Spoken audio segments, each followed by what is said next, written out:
Assalamualaikum warahmatullahi wabarakatuh.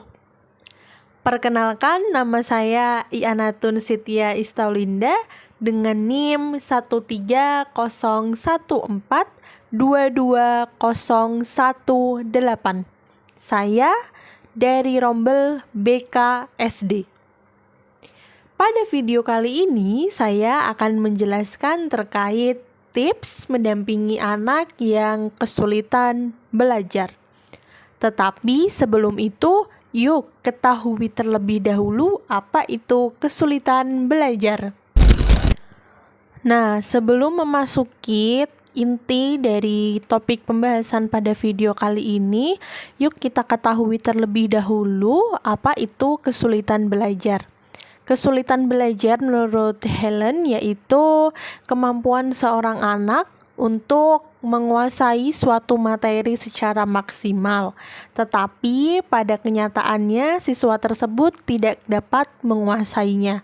Atau kata lain, kesulitan atau kesukaran seorang anak dalam menerima atau menguasai suatu materi.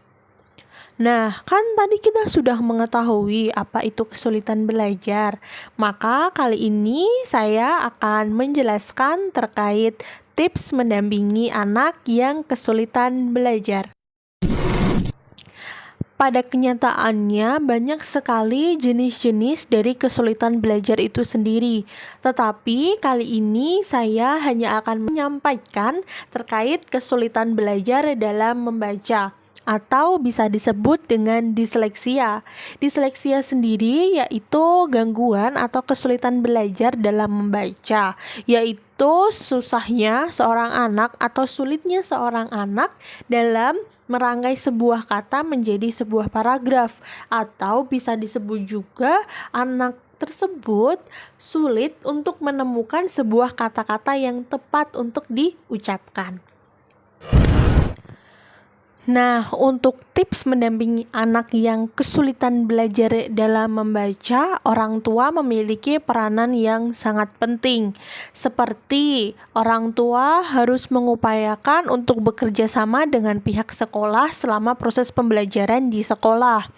Selanjutnya, orang tua bisa memperbanyak waktu anak untuk membaca, supaya anak memiliki banyak sekali kosakata baru setiap harinya. Selanjutnya, biasanya anak akan mudah merasa bosan jika suasana belajarnya itu monoton. Maka orang tua bisa mengupayakan selama proses belajar atau membaca anak, buatlah suasana yang menyenangkan untuk anak. Nah, selanjutnya ini biasanya yang sering kali terjadi, yaitu jika anak melakukan sebuah kesalahan, misalnya dalam mengeja sebuah kata, kalimat, atau paragraf, maka orang tua hendaknya jangan menyalahkan anak tersebut ya, karena anak kan tengah melakukan proses belajar. Jadi lebih baik orang tua berikan semangat atau motivasi kepada anak tersebut. Selanjutnya, ini yang juga biasanya sering dilakukan, yaitu bacakan sebuah buku untuk anak tersebut. Nah, ini bisa dilakukan entah saat waktu luang atau saat akan tidur ya. Nah, jika saat belajar anak membaca buku dan juga orang tua membacakan sebuah buku, maka setelahnya orang tua bersama anak bisa mendiskusikan isi buku tersebut bersama-sama. Jadi sangat menarik, bukan?